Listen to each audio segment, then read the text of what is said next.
A knock on the door startled me from a horrible mix of nightmares so vivid I had no idea where I was upon awakening. I jolted to sit upright in a cold sweat, my whole body racked with the most searing pain I had ever felt. I had no idea where I was. My sight was wriggling and distorting with hideous slashes of blinding white, the lights of the room leaving trails in my vision. My head felt feverish and weak, every one of my limbs sore and burning with pain as if I had been thrown through a wood chipper. I gazed at my frail body with dead gray skin and was shocked to see that my right hand was entirely different than the other. The skin was ghastly pale and transparent, showing my pulsing veins underneath.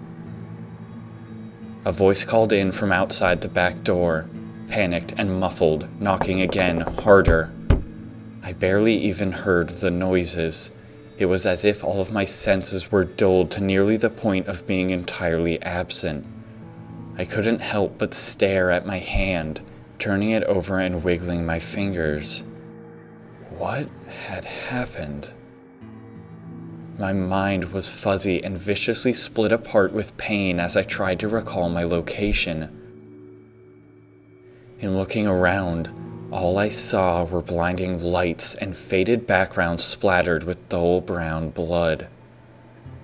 The knocks came again, now sounding like someone was trying to break down the door, the wood creaking with the effort.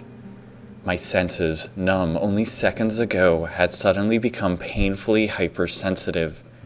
Each and every knock resounded in my ears and sent searing pain through my body. I tried to roll to my feet only to further stumble over a chain and nearly land on a corpse beside me. It was that of a girl. Her black hair tangled and frayed, her dead limbs looking horribly pale and transparent, just like my hand. Her eyes were closed, but I suddenly realized that she was in fact breathing. As I tried to speak and my mouth opened, my stomach abruptly lurched, and as I rolled to my side, rather than words, dark black blood spewed forth. I convulsed violently, my insides felt like they were scrambled and torn apart. I curled into a ball, shivering, when I suddenly heard something beside me. Strained, raspy breathing. At great length, I was able to roll over to see the girl beside me lying in the same position she was before, staring up at the ceiling, her eyelids open now. Her teeth clenched in agony, and she slowly wrenched her eyes from the ceiling to look at me.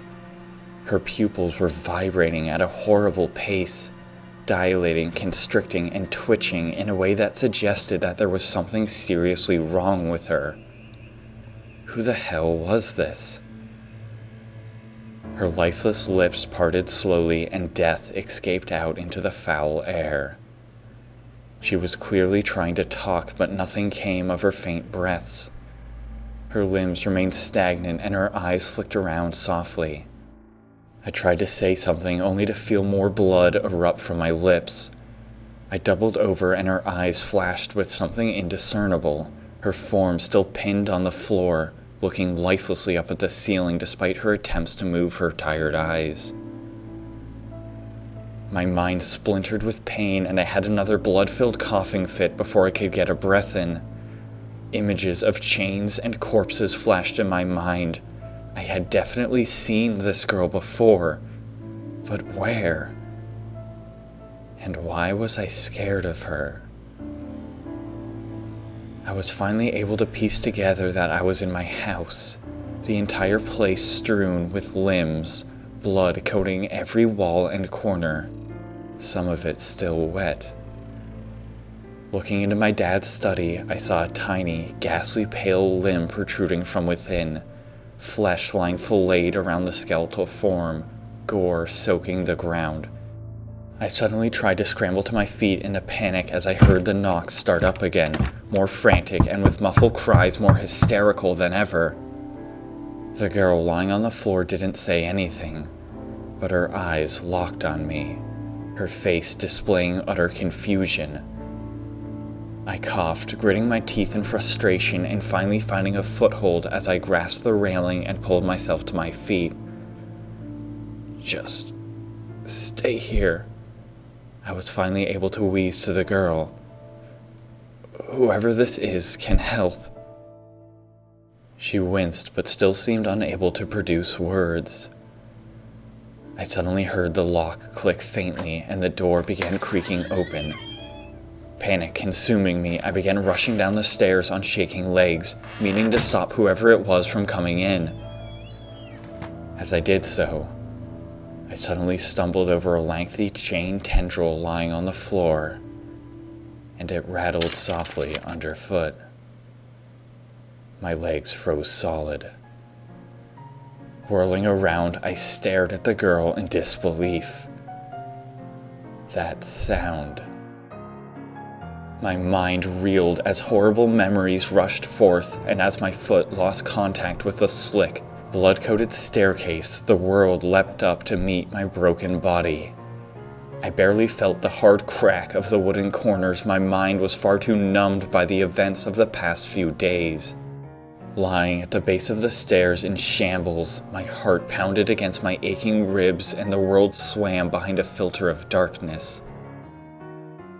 As if coming from behind a glass pane, the muffled voice of a girl rang out as I heard the clack of shoes against the marbled floor on which I lay. "John? It cried. Where the hell are you? I know you're in here!" I tried to move, only to find that my actions played out sluggish and abnormal. My bones felt as if they lay in splinters. "They're evacuating everyone!" The voice continued. "John, I know you hate me, but my family's out of town. They took the car. I don't know what the hell to do." A girl finally stumbled into view, a suitcase gripped in her left hand. Her gaze was fixed above me, but her features fractured into horrified poses as her eyes flicked down to my form on the ground. A shriek escaped her throat and her hands flew to her face as her suitcase slammed to the tile. "John? She screamed, staggering backwards. What the hell happened?"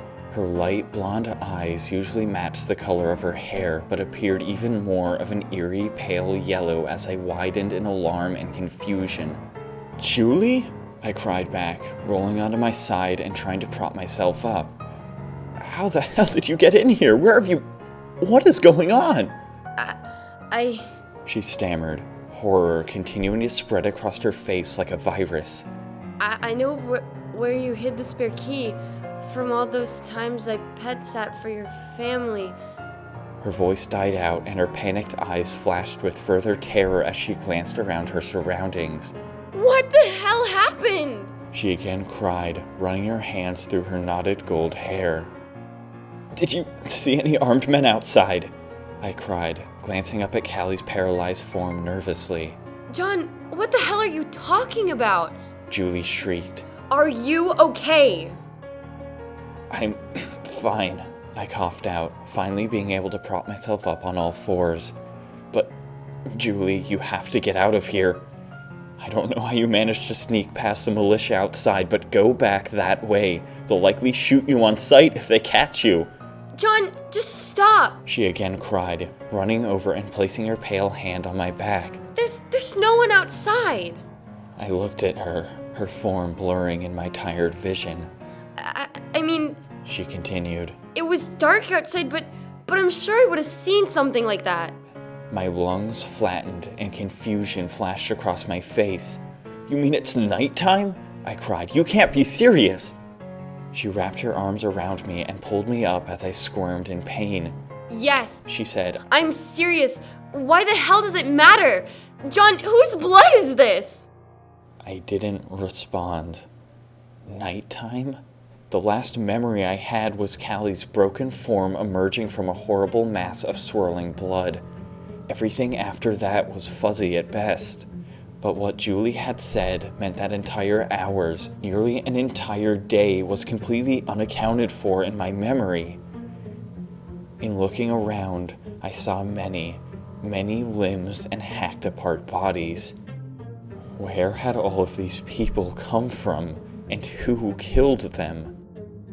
From what shredded clothing I could make out, they looked like militia members, but the strangest thing was what looked like a hospital gurney lying flipped on its side in the center of the room. John! Julie again shrieked, wrenching me to my feet and beginning to lead me to the door, utter panic and terror twisting her face. What the hell is going on here? She began shaking me and fumbled for the door handle before screaming out. There's blood everywhere. Who did this? Are they still here? For fuck's sake! Are you okay?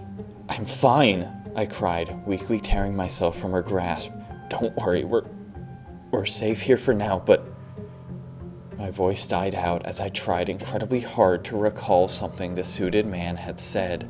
I couldn't recollect details, but something assured me that something horrible was on its way. They wouldn't simply give up and let Callie escape. It seemed as though they had already returned with a small team, but the apparent failure of that only meant more would come soon.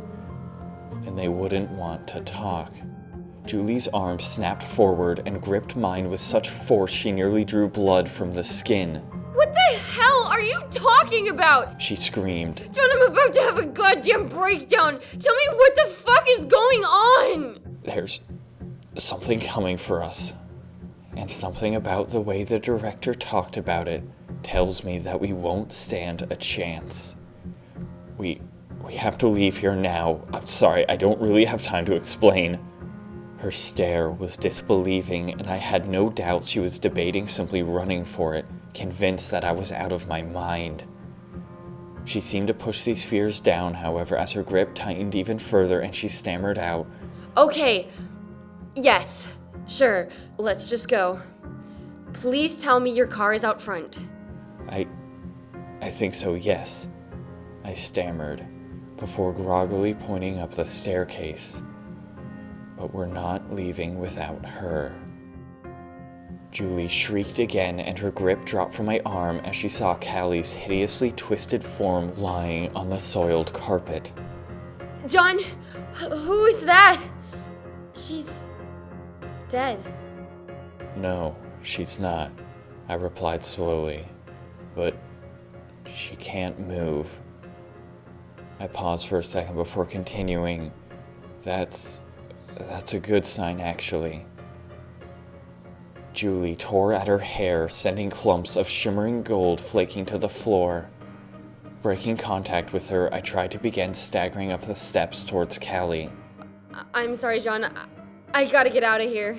Julie suddenly said behind me, visibly shaking. Her hand twisted the knob, and I whirled around in a panic. No! I cried. Julie, I need your help! I began stumbling back down the stairs towards her before my balance suddenly faltered and I crashed to the ground, barely having time to extend my hands out in an attempt to catch myself. I watched Julie's haunted yellow eyes flick between me and the outside. Her name is Callie, I shouted in desperation, stopping Julie's heart. Her pale hand came to rest on the door and her eyes flashed back to me. Yes, I continued, wincing. Callie Ames. Julie's mouth muttered out silent words and her legs wavered slightly. The massacre.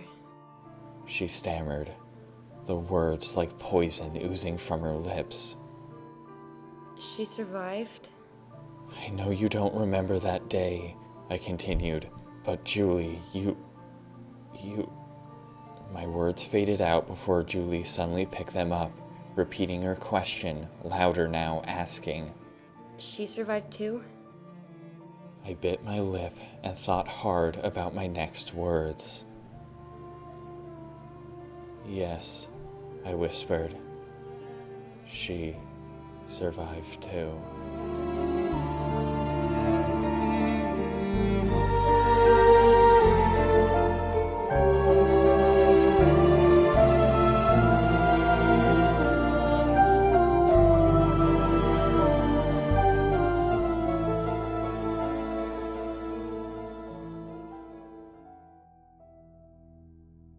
Julie punched the glove box in front of her, harder than she meant to, I'm sure. She reeled back and shook her fist violently, cursing under her breath. Do you expect me to believe any of this? She shrieked, rubbing her hand. Well, do you? I replied quietly, my tone giving away my fear at the whole situation. I stole a glance in the rearview mirror at Callie, who lay across the back seats, her chains spilling onto the floor. Julie's face grew irritated and she hissed out. It hardly seems like I've got a choice. For the 6th time in the past few minutes, a slight twinge of fear again fractured across her face, and I could tell she still didn't trust the girl lying paralyzed behind her. As I started up the car and slowly pulled out into the driveway, my stomach heaved at the sheer number of corpses lying in heaps on the asphalt. The bodies inside had only been part of a much larger fleet, a fleet whose limbs now crunched underneath the heavy tires of my car as I tried to weave around them. Another sight was impossible to ignore. Despite my wild attempts to keep it from my vision and out of mind, the flames painted our faces with a blinding orange hue, the smoke spiraling upwards from a hideously mangled pile of metal lying just off the driveway in the grass.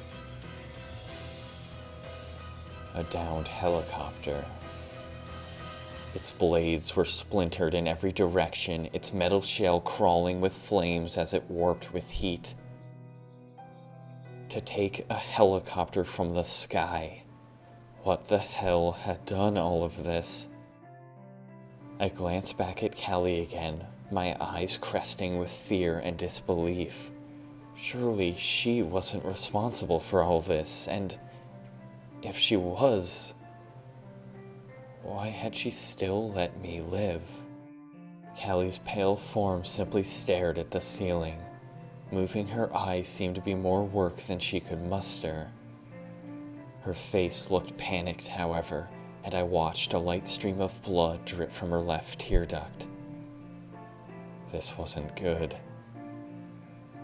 I glanced again at Julie nervously. The scenery flew by us as I drove, the blackened, silhouetted trees rushing past like mangled ghosts. A light mist had settled down on the damp asphalt, erupting into view of our headlights as it curled past us. "I'll drop you off at the nearest bus stop outside Jeffco," I stammered, trying to hold back my panic at seeing Callie's eyes blink slowly, blood smearing down her face. "I'm headed to the facility as soon as you're safe," I continued. "You don't deserve to be a part of this. Not after everything you've been through." Her ghastly yellow eyes flicked to me, glowing in the reflective light. Her lids narrowed slightly, and after a few seconds she simply turned towards the window without saying a word, despite clearly wanting to. I gripped the steering wheel lightly, watching the cold night air rush past for a minute, before I let my voice quietly seep out. You know I don't hate you, Julie," I stammered. "You said that when you ran into my house." My voice paused for some time before I continued. "You don't really think that, do you?" This time, she didn't even look at me, but I watched her form tense, her pale hands gripping her legs tightly. Just shut up. She hissed quietly. Shut the hell up. My mouth fell open slightly and I turned back to the road, my skin shifting. "I'm sorry," I softly stammered. I understand this is..." Just shut your fucking mouth, John. She suddenly screamed. You're a big fucking moron, you know that? My eyes widened, confusion splaying across my face, only causing her rage to intensify. Her yellow discs splintered together as her pinprick pupils constricted further and her eyes narrowed. Stop the damn car, she hissed. I hesitantly carried on for a few seconds before pulling off to the side of the road, slowing down. Before the car even came to a complete stop, however, Julie threw open her door and stormed out into the frigid night.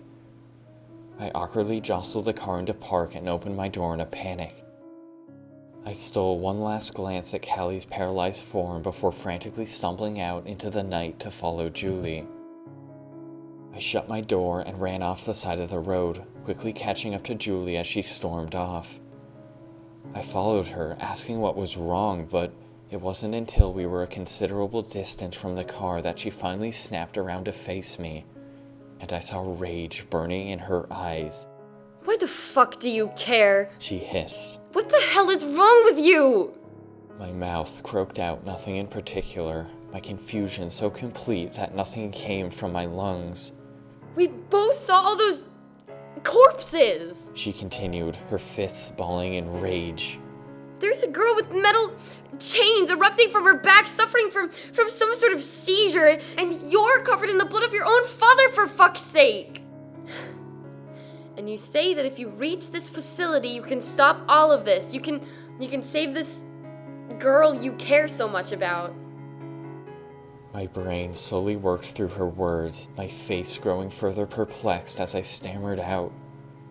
Yeah, at least that's the... Then why the fuck do you care about me? She screamed angrily, tears building under her hideously pale eyes. Why are you taking me in the opposite direction of where you need to go? Why do you say I don't deserve this? Her teeth gnashed violently and her eyes flashed in the light of a passing car. After everything I did to you, She cried. why the fuck don't you hate me? Julie, I stammered slowly, unable to complete this sentence before she cut me off. Mark killed himself! She cried. I know you heard about that. I did. I replied weakly after some time, unable to meet her glassy eyes. 3 surviving kids. She spat. You and Mark, the 2 who didn't come to class, and me, the only attending survivor. Julie, I pleaded, why are you... One day, She shook. 2 weeks after the incident, Mark just stopped texting us back. They found his body. Strung up in his room, I cried back, cutting her off. Julie, I know. Then why? She shrieked. Why then when you called me just looking for someone who understood, I told you to never talk to me again? Julie, I pleaded. I understand everyone deals with these things in their own way. You didn't want anyone reminding you of what happened. We needed to be there for each other. Julie cried, her fists slamming against her sides. I shouldn't have done that to you. You were all broken. I fought back softly, bringing up my hands slowly. I just had a moment of weakness after Mark's suicide, and I don't blame you for turning me away. I came to agree that isolation from people and events of the past was for the best. I was getting through it after a few weeks. Please don't feel guilty. Please don't tell me this has been eating at you all this time.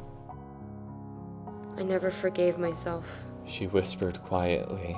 When you left for New York and got a new phone, I began to lose sleep. I began to not sleep at all. The doctors pegged it as acute insomnia brought on by the trauma, but I could feel the guilt slowly tearing me apart. Her voice paused for a short while, the wind rustling the dead grass underneath our feet before she softly continued, stammering. I felt pretty hard, John. Her hands began to lightly rattle and her eyes flashed to the trunk of my car upon saying those words. That's where she had put her suitcase. The air seemed to chill further, the shadows of the world lengthening as her pale skin stretched into a faint smile, tears streaming down her face. Julie, I stammered, why didn't you say all of this before? I never blamed you. 3 years of that? When I returned at the beginning of this year, why didn't you say anything? I never even saw you at school, Julie. I didn't go to school much. She softly stated. I didn't go out much at all. I didn't want to bother you. You made new friends, always invited them over to your house. That Penny girl practically lived there. Max and Sarah always smiled and laughed when they were with you. I wasn't welcome. Of course you were, I cried, my eyes going wide with horror. Julie, what the hell?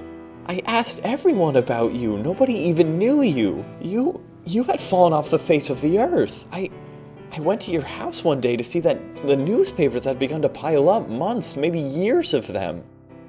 Julie, I knocked, but nobody answered.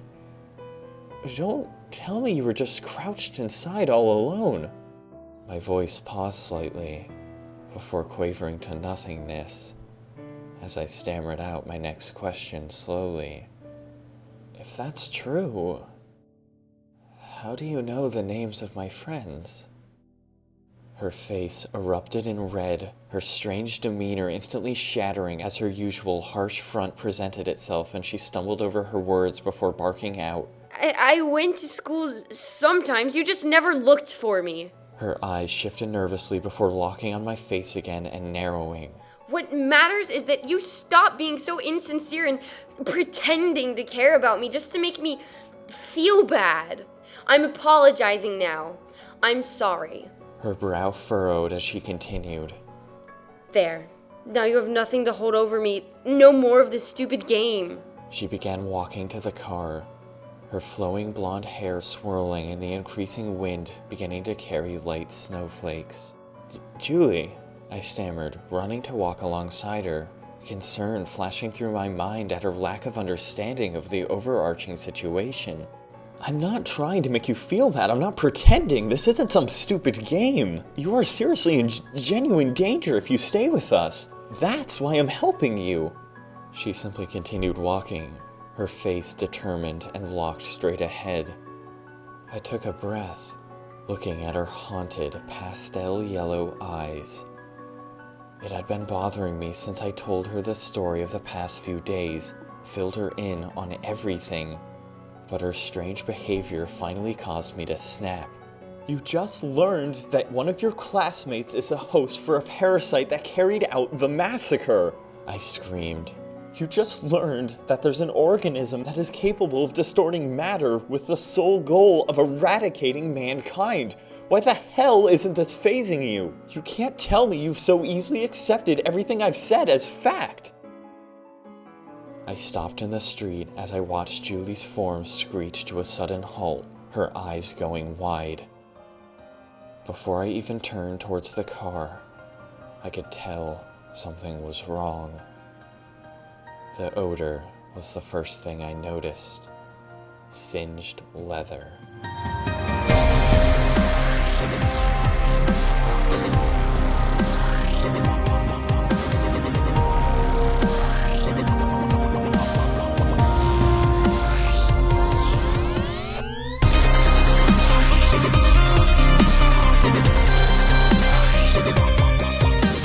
Alright, so I thought it would be both fun and exciting for you guys if I allowed you to be a part of this next season. And so I hereby announce tryouts. As you can tell, I've already cast Julie's role as well as another important character who has yet to be revealed. There are, however, a variety of other parts, most of them small, but I figured all of you are so amazing and dedicated that I would save the best for you guys. Our good old monster friend Callie has yet to speak, but spoiler alert, she's gonna start pretty dang soon, and I want one of you to be able to voice act her character. Now, her part is pretty tough and very demanding for a voice actor, so please keep that in mind, but absolutely don't let that discourage you and try anyway. If you are at all interested in her or any of the other characters, please send me an email saying so, and I will give you a list of possible characters and some lines of theirs. Just record the lines of the character you wish to voice act so I can get a good feel of your voice, and we'll go from there. We are, of course, running on a very tight deadline, so let me know as soon as possible. I wish you all the best. Good luck.